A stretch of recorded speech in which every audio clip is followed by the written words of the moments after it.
Okay, hold on now. We back in here, YouTube. It's your boy, Mr. Sharp, Brother Sharp. So it's Sharp, and we got to go over the recap. We seen Summit '03 happen. A lot of things went down. We got to cover all the matchups, talk about who won, who lost. What does this mean for TNC? What does this mean for the scene? What does this mean for the rankings? So we're going to give our thoughts, opinions on that. All objective, no bias. Let's get into it, all right?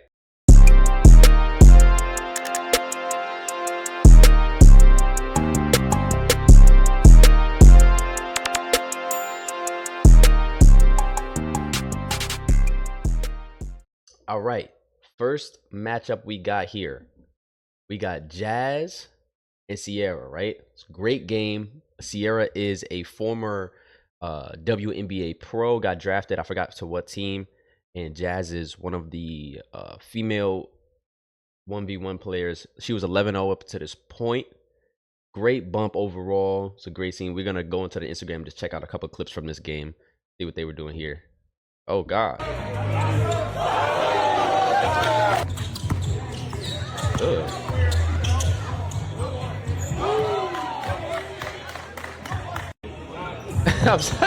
Come on. I've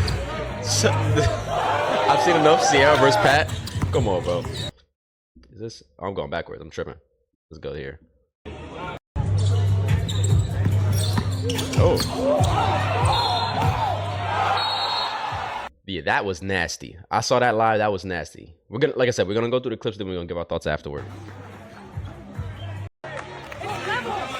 She may be different.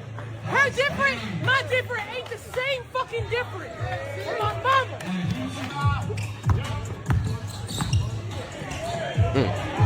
Glass work.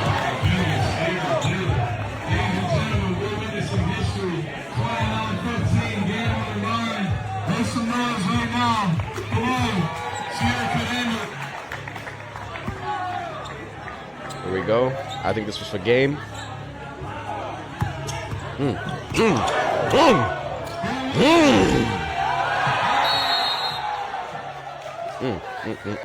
Great game by the both of the girls.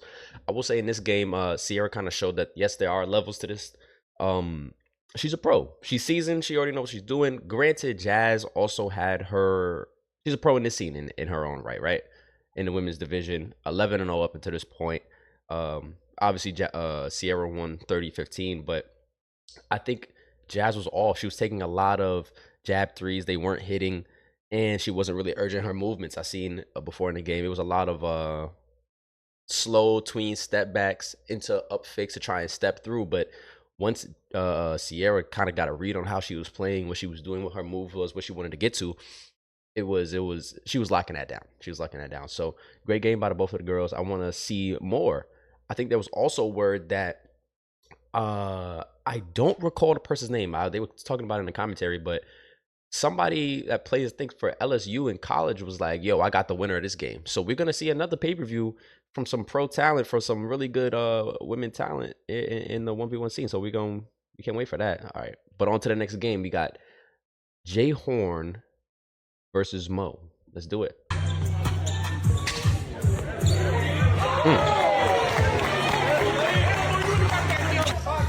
Hey, Jay Horn was. Hey, look. Can I pause this? Jay Horn's offensive bag, bro. If he get his stamina up a little bit, and he starts sliding his feet a little bit more on defense. Potent offense. Potent offense is what we call that. Here we go. You see what he's getting to, bro. You see what he's getting to. But here we got Mo.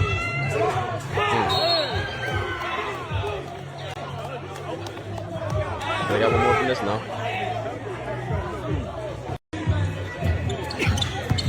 Ugh. Oh my goodness. He's having this. That's dirty.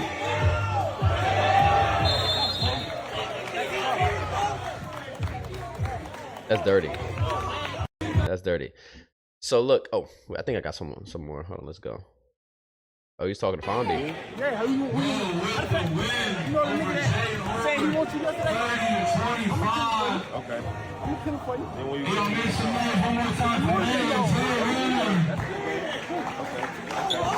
that didn't work at first. And it's Sunday. Think about it. Everyone you put All right, so this is just them talking, whatever. All right. So Mo versus Jay Horn, 30-25. Look, Mo played a great game. Mo showed a lot of people that he got a jumper and you cannot leave him open. Now, that talk with him and Fambi, basically he was calling Fambi out like, yo, I want you next. Fambi was like, yo, you ain't doing enough. Even though, you know, Mo played a good game, he won the game. Fambi didn't feel like Jay Horn made it a struggle for him. He was kind of giving him that jab three. It was open all game, whatever. But you got to hit the shot, I think. So I think Mo played a really good game. He hit about 7 or 8 threes, honestly. And I think he won all jumpers. If not, maybe like one layup or something like that. But he won all jumpers.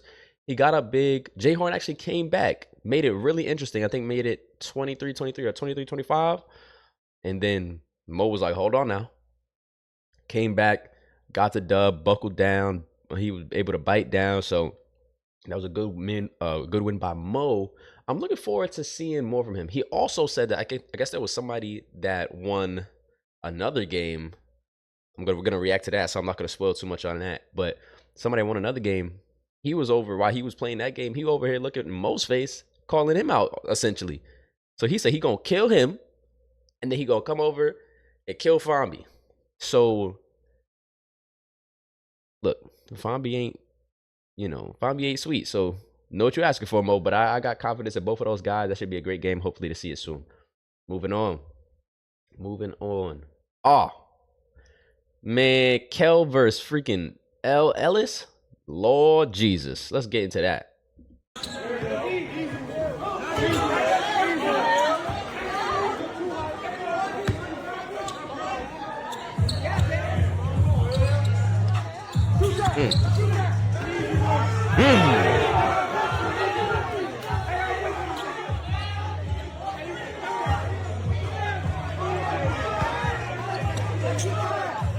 There we go. Jeez. He called a timeout. I think he was on some.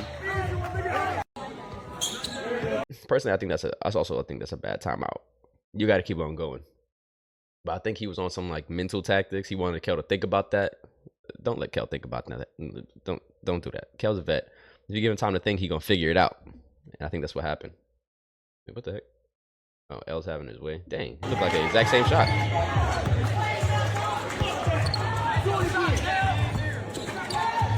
Crazy. Right out of half. Kel is down 21-8 there. But you see the score, right? You see the score. They don't have too many highlights on this game. Don't know why. The run that Kel went on, let me see if it's here at all. Here we go. Let's watch this.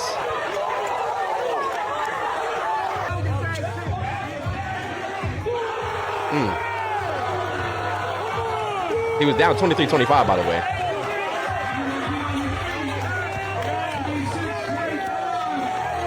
Hit that three, 26-25. Another one. Shut up. Shut up. Keep it calm.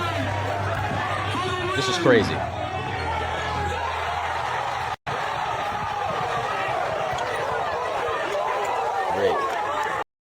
Great bump. Oh, and this is going to be, I didn't even mean to click this, but this is going to be crazy. We got to talk about this. We're definitely going to talk about this right now. Let's go. A great game by them boys. L, first off, he proved, he's about to go overseas, but he proved that even though he's new on this scene, he is not no slouch, bruh. You cannot think that that's a sweet game. Now, he got some things to work on in terms of just being new to the scene. He could have closed that game out maybe if he would have got downhill a little bit. He fell in love with the three a little bit because he was hitting it all game. He was hitting it. So, I mean, like, I understand why. If I've been hitting it all game, I'm not going to go away from what was working. But maybe, you know, if you feel like you get into a slump, yeah, there we go. Try to get down to the basket. Try to get an easy one. Try to get a foul, get a free throw, something like that. So we see that Kel was able to capitalize off of that and ultimately come back and go on a run to end the game. What an 8-0 run to end the game. So I mean, you know, shout out to Kel. He said this was a game, it's a lose-lose game for him. I don't think so. I think everybody saw that he was down and was able to buckle down, use his, you know, his mind, his skill, his veteran prowess to will himself back to a win there. So we can appreciate Kel and his skill on the scene. This is a big game. I don't care what nobody says. I think I want to say that I would bump him up for this game, man. I would bump him up. He started off slow. If Kel can start off early, quick, it could get real bad for people, bro. Oh, let's not move on yet. That LP versus Kel game, Lord Jesus Christ. Look, this is no disrespect to LP when I say this, but I think I'll be speaking for the community, the viewers, the people who are taking in the content. His stock went down a little bit, and I'm gonna tell you why. Because of the manner in which he talks, and then losing to people he's talking about. Scoob and Zay being the main two we're talking about here, right? He has a lot of crazy other games where he's wilded out, right? And I'm not forgetting that. But let's also remember that he was also trying to play, he was going to play Nas. That game never happened. I don't think anybody's too worried about the game. We would still love to see it, but it's not, it wouldn't shake anything up. Like, it's nobody, at a time, there was a time where I thought LP would beat Nas. I'm not saying he can't. I just don't think it would happen. But that's because of, you know, stamina reasons, attrition. If he gets that fixed, then maybe we could have another conversation. But neither here nor there. I think this is a perfect game for both of them. One, LP needs to raise his stock back up, right? Two, Kel also needs to raise his stock, and this gives him a game that's meaningful. This is not a lose-lose game. LP is a top 3 talent, skill-wise, in the scene. That's not debatable. Skill? Come on. If you know basketball, you know basketball. But I'll extend it to top 5 just in case somebody wants to be weird. Top 5 talent in the scene. If Kel can manage to beat him, what does that say about Kel? I'll let y'all answer that down in the comments. I will say Kel is in better shape than LP. As it stands from what we've seen in the LP in the last couple games. Maybe he's changed up things now. By August 30th, maybe we'll see something different. Who knows? But can't wait to watch that game. Moving on, though. Oh, jeez. Oh, nope, not you, Kel.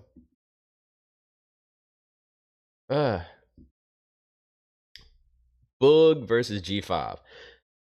Okay, look. Boog won this game 30-19. He should have won the game 30-6, first off. Let's take a look.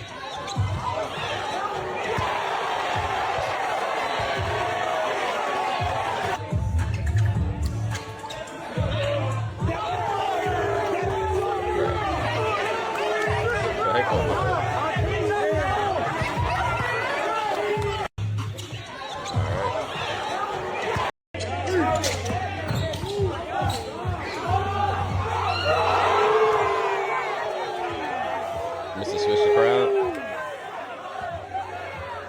All right, let's see the ball.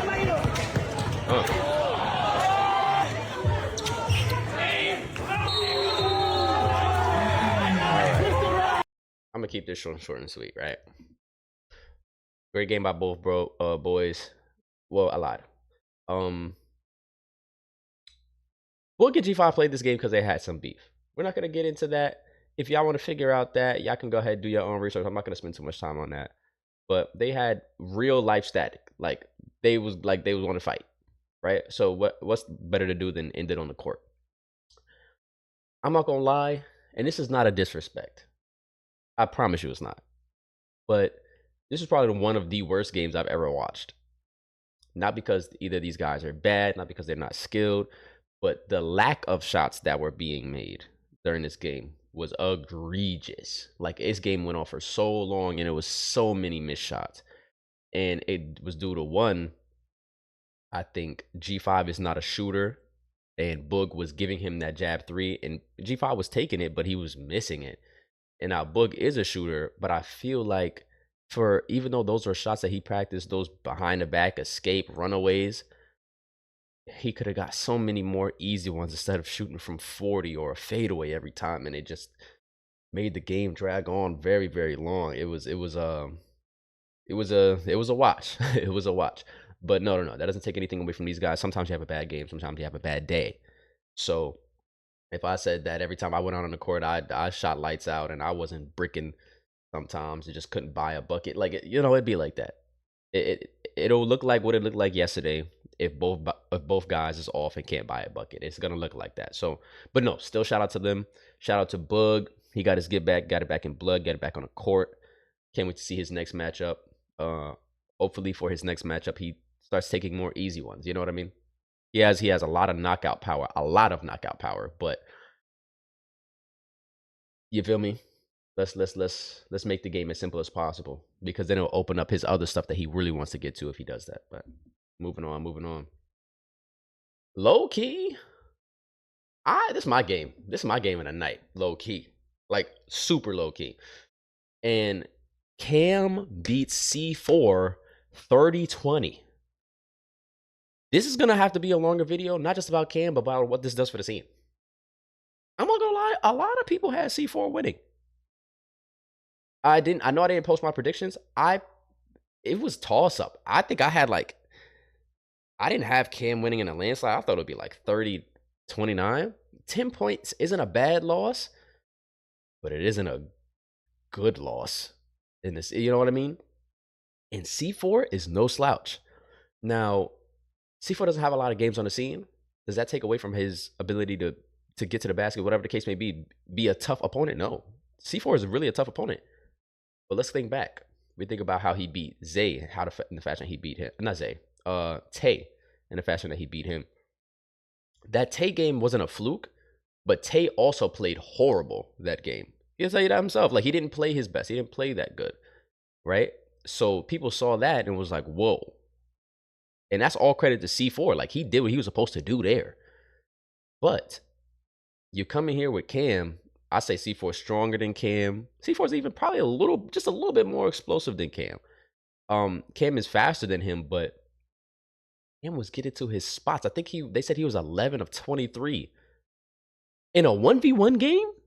Do you know how rare that is to be that efficient? He hit 5 threes in the first half, bro. I think maybe 6 or 7 total. Like, what does this mean for Cam? Cam has been winning. The only person he lost to was Moon, and that's because Moon walked him down. He didn't finish. And Moon is walked down master, along with Scoob. And so now we got to think, well, what's his next matchup? In the game afterwards, he called out Scoob. Interesting enough, Scotty said they won't be able to do that game. Don't know what's going on with that. I think that goes into the politics of the scene, whatever, but that's a whole nother thing.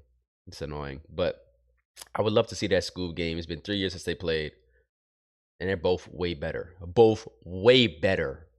Scoob is a different player than he was before. So it would be Cam gets that game, Lord.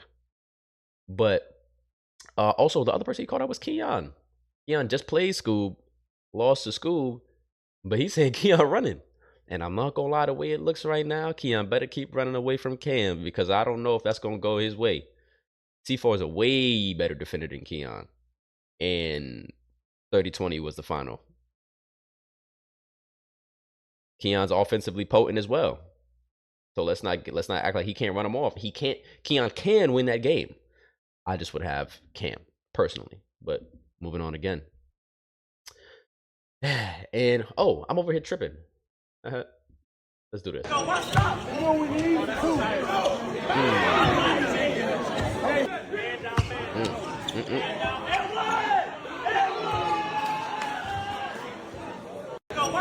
Okay.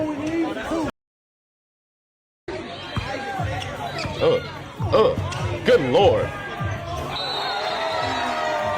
That's the game winner. I'm not gonna listen to all the talk though. I'm gonna just let that ride, right? And now we got Eugene and Moon. Eugene ended up taking that game 30-15. Great game by Eugene. We're gonna watch these clips. I'm gonna get my thoughts afterward.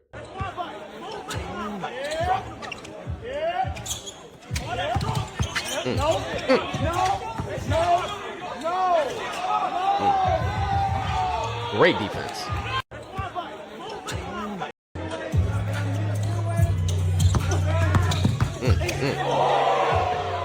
Gotta hit that, Moon. Gotta hit that. Oh! Oh! I forgot about this.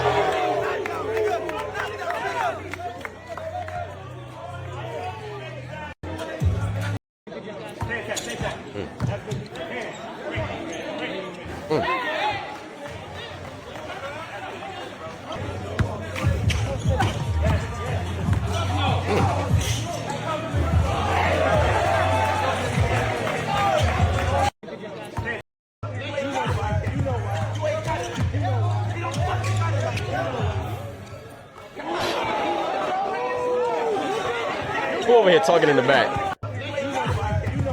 Listen, you ain't got it like that.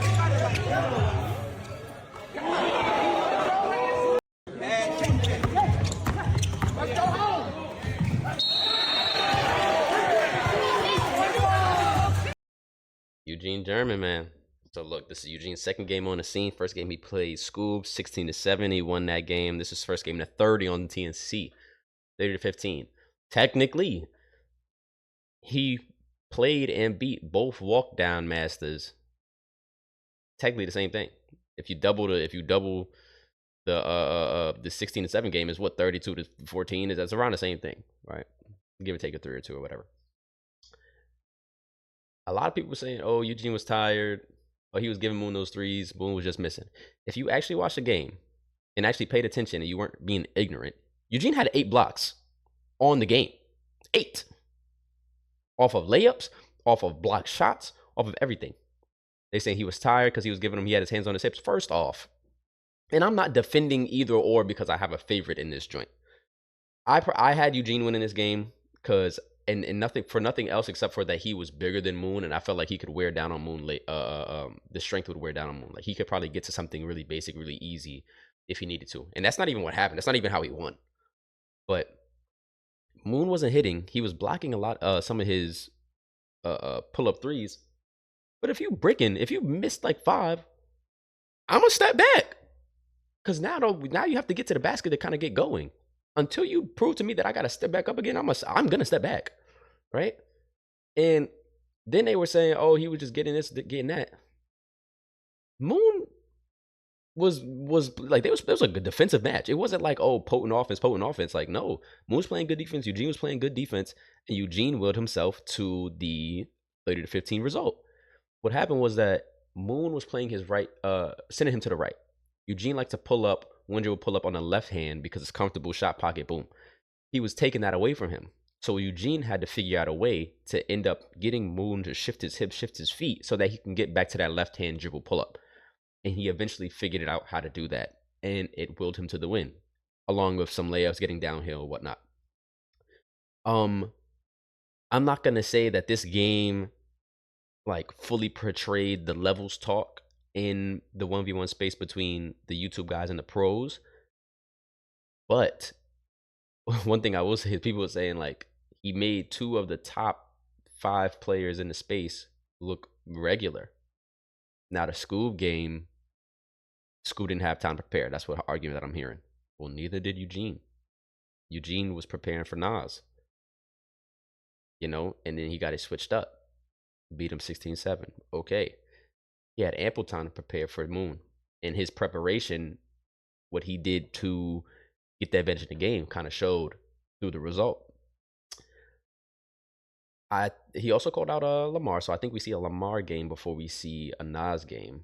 Nas ended up posting something as well, and he took it down.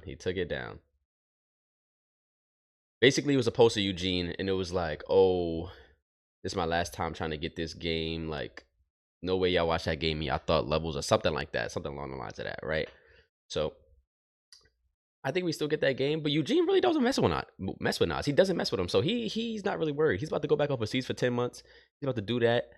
But if he does take another game, he also was saying that he wasn't fully conditioned and this wasn't his best game. So, he knows that he didn't play his best. So, we taking a Eugene that was great defense was played on him. He didn't play his best, like aside from the great defense. And it's still a 30-15 result on Moon.